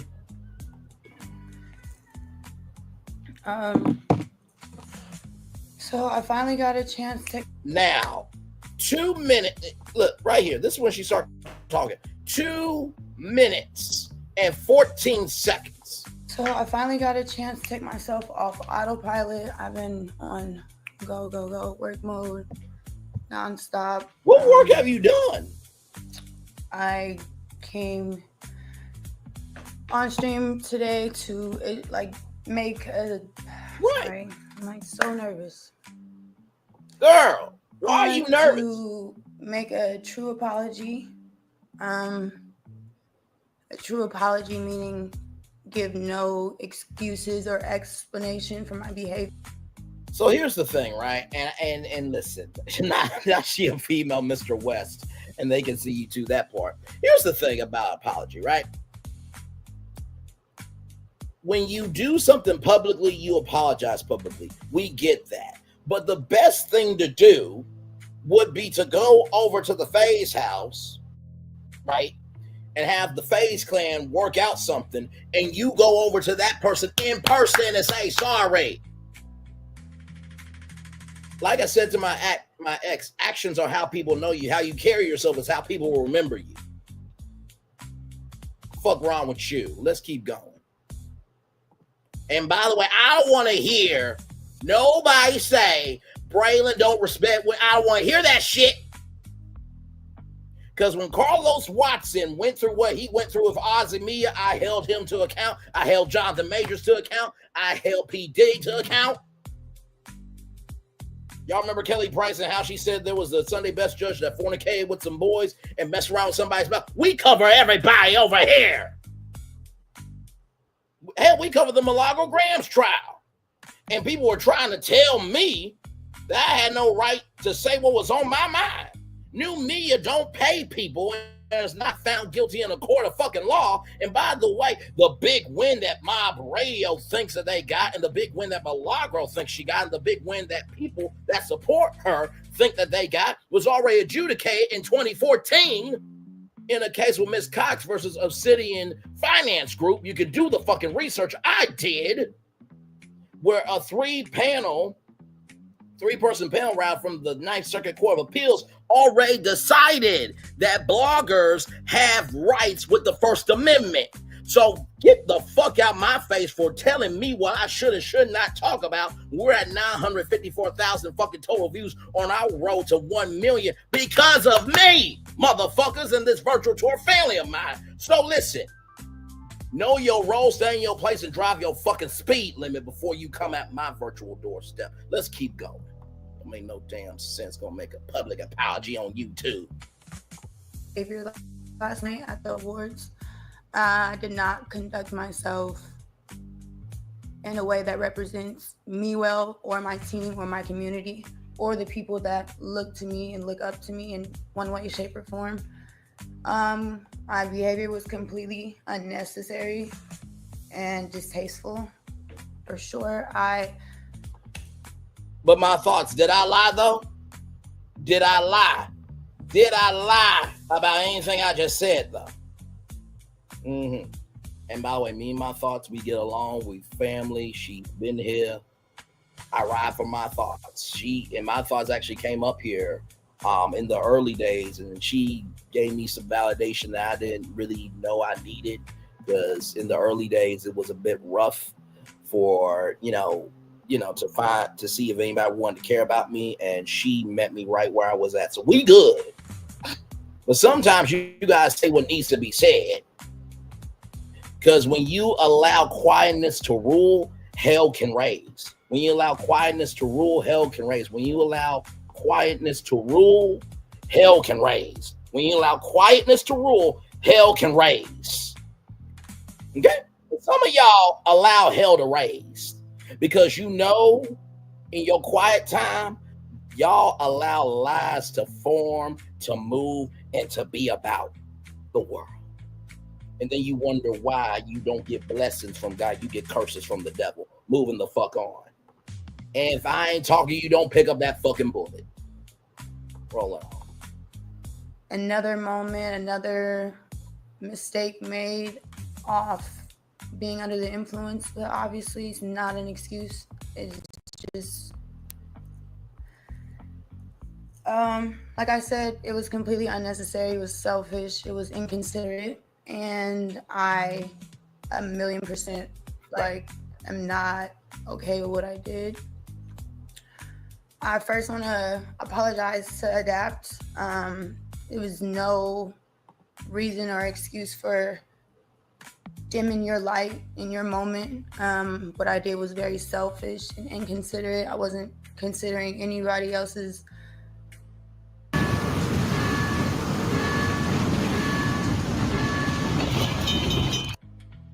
thoughts, nothing but my own, and just being in the moment, being impulsive. And I took away from your moment, and I deeply am truly apologetic for that. I don't want to, to FaZe Clan. I definitely respect you guys as a group. You guys are real pioneers in the Twitch space. I'm very new to, very, very new, and I'm still learning and I'm still growing. I'm still learning as I go. But I respect you guys. And again, what I did was completely unnecessary and uncalled for. I want to apologize to QT. QT.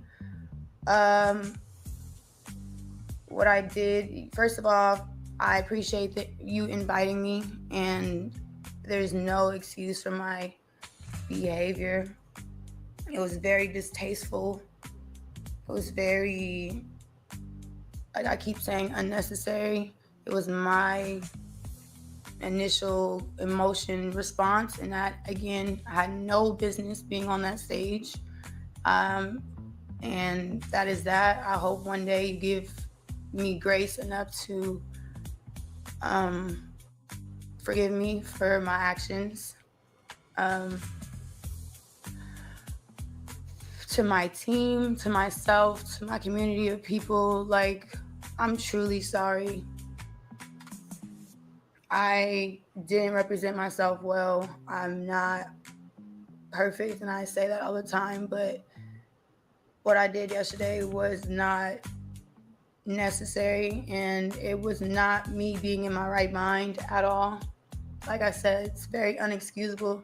Right is right and wrong is wrong. I was completely wrong for what I did.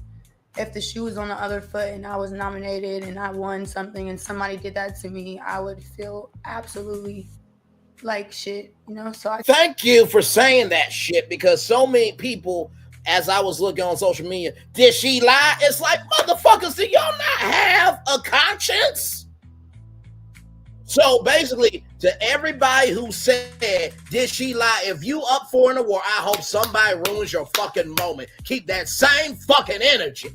So I can only imagine how I made anybody and everybody feel in the building that, you know, just it was my opinion and it wasn't necessary for me to share, and I was intoxicated and had the liquid courage to just say fuck it and do it, and which is, you know, a bad habit of mine.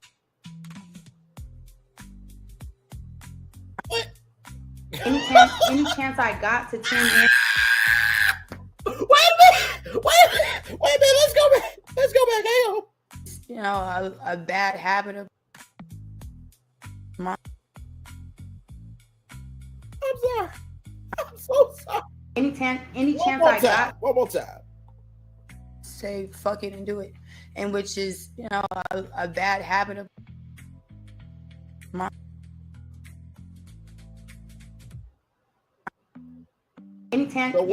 So what happened was, India loves grandmother, her people in heaven. Hey, listen, that's my granddaughter. She's showing her ass. Can we impact the server just to give her a bad connection so she can take herself off? Any chance I got to tune in, I did. When I wasn't working, when I wasn't with my kids, when I wasn't with my family, you know, I was tuned in. You know why? Because minded, I just. And why would you have a transition to talk about yourself, bigging up yourself, as you giving an apology? Have that impulse instinct, and that's something I have to change.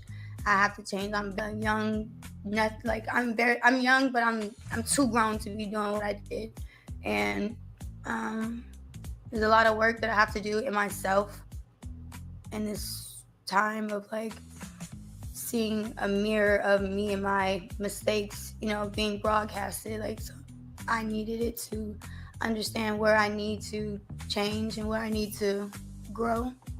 So I'm gonna pause it there because we do have more show, but I'll just say this: we will see if your movement holds any weight. And you also need to apologize to the women of who is my ball, because the way you disrespected was tattered, and how you just showcased the unmitigated black dancing, black proxy, black imagination to those women was beyond fucking disrespectful.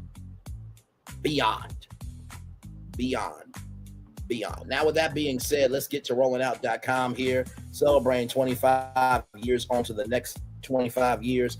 Meet the 167-year-old HBCU you never heard of. America's oldest private black university taught this nation what educated black leadership looks like. So, let's start with a confession. This might be your first time ever hearing the name Wilberforce University. Trust me, once you do, you'll never forget. Founded in 1856, 5 years before the Civil War fired its first shot, Wilberforce University stands as the oldest private historically black university in the United States. Not just a relic of history, but the birthplace of higher education itself. Long before hashtags proclaim black excellence, Wilberforce was already living in it, breathing in it, and building it from the ground up. A university born from defiance. Picture it, America, 1856, slavery still legal, black literacy outlawed in most states, and yet amid such oppression, something audacious emerged in Ohio. You mean to tell me the state I'm living in has the oldest HBCU?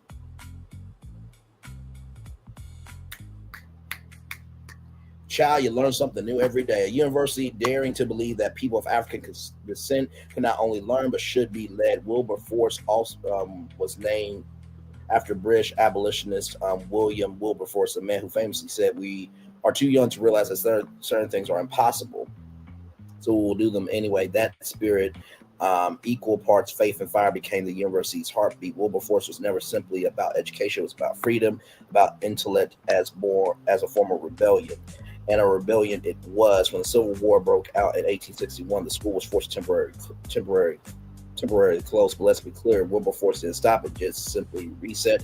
In 1863, while slavery was still legal in much of the country, the African Methodist Episcopal AME Church purchased and reopened the university. That moment redefined ownership and autonomy. Wilberforce became one of the first institutions in America owned and operated by African Americans. Imagine the courage it took to establish a Black-owned university in the middle of the nation's bloodiest conflict over race and freedom. While Confederate and Union armies clashed over whether Black people deserve personhood, the AME Church was built an institution that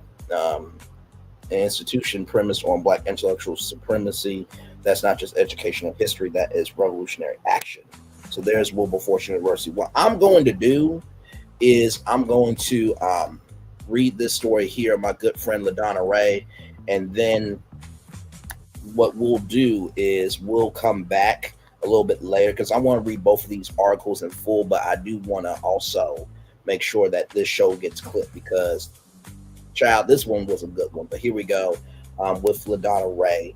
LaDonna Raeh knows the power of being heard. WVON 1690 AM co-host and branding consultant turns discernment into Chicago's most authentic mic. In a media landscape cluttered with voices competing for attention, LaDonna Raeh has mastered something rare, the art of making people feel heard. As the co-host of the afternoon show and producer of the Wake Up Chicago show on WVON 1690 AM, LaDonna operates at the intersection of legacy radio and modern media innovation. But her real work, the work that defines her career, happens in spaces between the commercial breaks where connection becomes currency and authenticity becomes strategy. I chose this path after being inspired by Chicago's radio legends and realizing the power of voice and storytelling to impact communities. LaDonna explains that inspiration translates into multifaceted career spanning media personality, actress, producer, voiceover artist, and brand consultant through her firm, The Raeh Consulting. She's also the host of the LaDonna Raeh Show on YouTube, where her reach extends beyond Chicago's airways into digital spaces where most artists live. Multiple brands, multiple platforms, one mission helping others be seen, heard, and celebrated. So, like I said, what I will do is I will come back with another show to read this article and to read the other one in full, because one thing to know and two things for sure, we don't play over here about celebrating our people. And for those of you who may not know how this channel works, there were a couple of times actually that I did this. The melanin gift wrapping paper, we did a whole separate live on that because I wanted to make sure that they got their promotion. And also too, you guys remember the Wes McCoy plus size jean brand, I did a whole separate live. So believe me, sometimes bonus tours not only come out of the day, but also too sometimes bonus tours come out of doing the right thing. And I think it will be quite flagrantly disrespectful of me to half read these great articles from rollingout.com or any platform and not give them their full totality. So with that being said, give me a few moments and then we'll come back and finish the rest of this. But with that being said, a positive news story for you all as we get ready to end this show, and then I'll come back and make it do what it do here. Some big news in the world of the cruise line industry here. I want to show you all this from the New York Post. So as you guys know, the 17th annual Best in Cruise Awards by cruise review site Cruise Critic finds that Virgin Voyages leads the charge when it came to pleasure boating on the high seas. So here it is. Here, best cruise line, Virgin Voyages. Virgin doesn't nickel and dime. There's no gratuities, and all specialty dining is included. Gush one reviewer on Reddit. They don't have a drink package. There are some options in their dining that cost extra, but 98% of the food is included. helping them cruise to an easy victory was the addition of brilliant Raeh, 110,000 gross ton cruise liner that helped embark on its maiden voyage over the summer.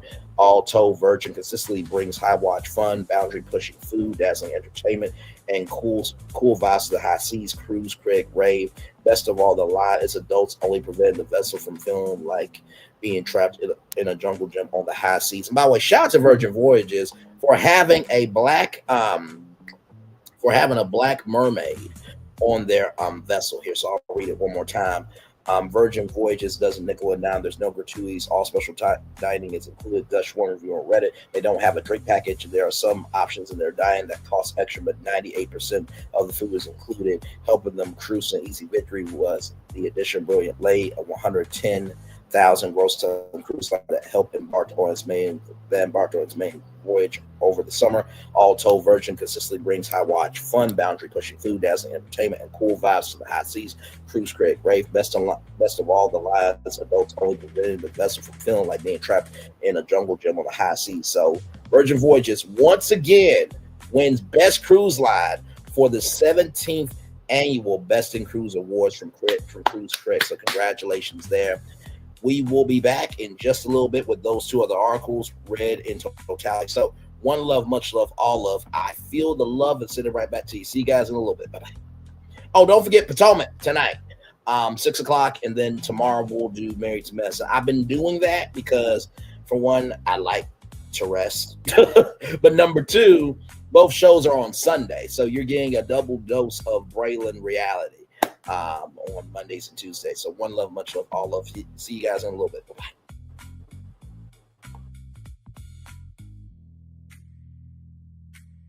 I thought I should tell you they've been talking about you. Yeah, they've been talking about you. They've been talking about the fact that they've done everything they could to stop you and everything they could to block you, but you still win. They've been talking about the fact that they have undermined your success and they have tried to sabotage your seasons, but you keep winning. They've been talking about the fact that even though they don't like each other, they get together to try to kill you, but you keep winning. They've been talking about the fact that you were voted least likely to succeed, but like cream, you keep rising to the top. They've been talking about how they tried to burn your world down, but like the phoenix, you rose from the ashes. They've been talking about you. And you know what they say? Oh, she's just lucky. He's just lucky. But no, you ain't lucky. You're anointed. You got something on you. You got favor on you. You got power on you. You were born to win. Now they can call it luck, but it's grace. They can call it luck, but it's favor. But whatever they call it, it doesn't matter, because you know what God calls you? Do you know what God calls you? A winner. I thought I should tell you they've been talking about you. Yeah, they've been talking about you.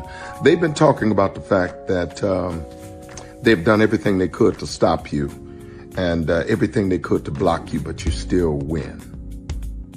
They've been talking about the fact that they have undermined your success and they have tried to sabotage your seasons, but you keep winning.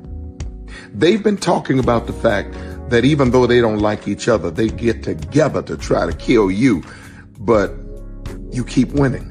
They've been talking about the fact that you were voted least likely to succeed, but like cream, you keep rising to the top. They've been talking about how they tried to burn your world down, but like the phoenix, you rose from the ashes. They've been talking about you. And you know what they say? Oh, she's just lucky. He's just lucky. But no, you ain't lucky. You're anointed. You got something on you. You got favor on you. You got power on you. You were born to win. Now they can call it luck, but it's grace. They can call it luck, but it's favor. But whatever they call it, it doesn't matter, because you know what God calls you?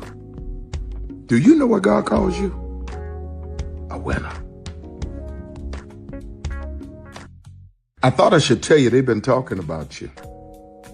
Yeah, they've been talking about you. They've been talking about the fact that they've done everything they could to stop you and everything they could to block you, but you still win. They've been talking about the fact that they have undermined your success and they have tried to sabotage your seasons, but you keep winning. They've been talking about the fact that even though they don't like each other, they get together to try to kill you, but you keep winning. They've been talking about the fact that you were voted least likely to succeed, but like cream, you keep rising to the top. They've been talking about how they tried to burn your world down, but like the phoenix, you rose from the ashes. They've been talking about you. And you know what they say? Oh, she's just lucky. He's just lucky. But no, you ain't lucky. You're anointed. You got something on you. You got favor on you. You got power on you. You were born to win. Now they can call it luck, but it's grace. They can call it luck, but it's favor. But whatever they call it, it doesn't matter, because you know what God calls you? Do you know what God calls you? A winner. Because here's the thing, a good streamer can find other content. Because here's the thing, a good streamer can find other content. Because here's the thing, a good streamer can find other content. Child, Braylon been over there doing his thing, minding his GD business, staying out of trouble, trying to get the folks some positive stuff to talk about, besides lying all the damn time. Child, Braylon been over there doing his thing, minding his GD business, staying out of trouble, trying to get the folks some positive stuff to talk about, besides lying all the damn time. Child, Braylon been over there doing his thing, minding his GD business, staying out of trouble, trying to get the folks some positive stuff to talk about, besides lying all the damn time.